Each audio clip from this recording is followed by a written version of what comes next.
নমস্কার বন্ধুরা, আপনারা সব কেমন আছেন? নিবেদিতা ড্রিম কিচেনের ফার্স্ট ব্লগে আপনাদের স্বাগত। আমি নিবেদিতা, মধ্যবিত্ত পরিবারের এক সাধারণ গৃহবধূ। আমিও আপনাদের মতো দু চোখে অনেক স্বপ্ন নিয়ে নতুন চ্যানেল খুলেছি। আপনাদের ভালোবাসা পেলে আমিও একজন এই বিশাল পরিবারের সদস্য হয়ে উঠতে পারব। বন্ধুরা, আমি চেষ্টা করব আপনাদের নিত্য নতুন রেসিপি দেওয়ার। আজ আমি বানাবো বাড়িতে থাকা আলু দিয়ে নরম তুলতুলে মিষ্টি ফুলুরি। এটা আপনারা যখন খুশি বানাতে পারেন।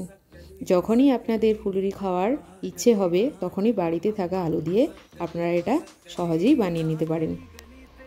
তো বন্ধুরা, ভিডিওটি প্রথম থেকে শেষ পর্যন্ত দেখার অনুরোধ রইল। আমি কিচেনে চলে এসেছি। এটা বানানোর জন্য আমি 4টে বড় সাইজের আলু নিয়েছি। আলুটার খোসা সুন্দরভাবে ছাড়িয়ে নিয়েছি। এবার আলুটা আমি মাঝ বরাবর কেটে নিয়েছি, আপনারা দেখতেই পাচ্ছেন। এবার আমি আলুটা কুকারে সেদ্ধ হতে দেব। 4টে সিটির পরে আলুগুলো আমি চুলা থেকে নামিয়ে নেব। এটা বানানোর জন্য 150 গ্রাম চালের গুঁড়ো নিয়েছি, 100 গ্রাম মতো ময়দা নিয়েছি, 100 গ্রাম মতো আটা নিয়েছি, 150 গ্রামের মতো চিনি, অল্প নারকেলের কোড়া আর অল্প মৌরি। এবার আমি আলুগুলো খুব ভালো করে মেখে নেব।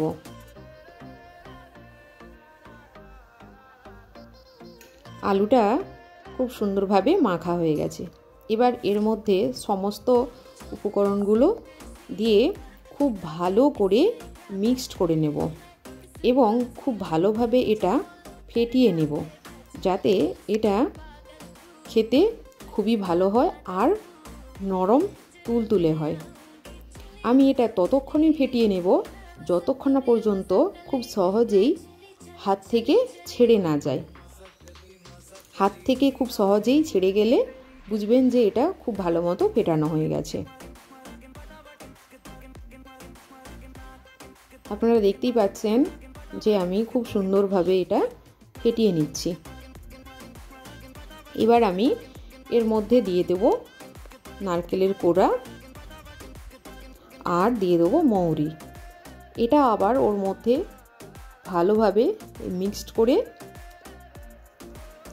তারপর আমি এগুলো সাদা তেলের মধ্যে ভেজে নেব।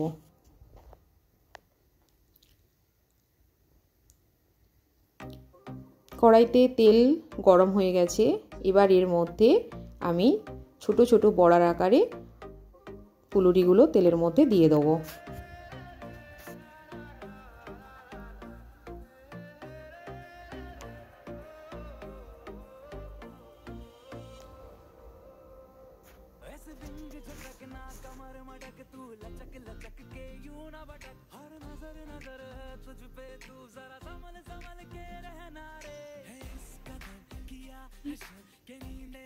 আমি এগুলো এপিট ওপিট করে ভালো করে ভেজে নেব।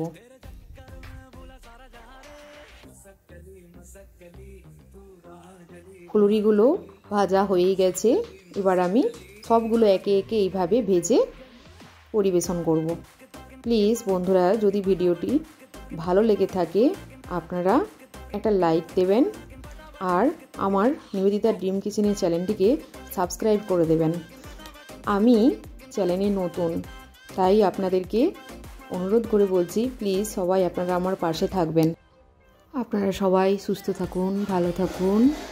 টাটা।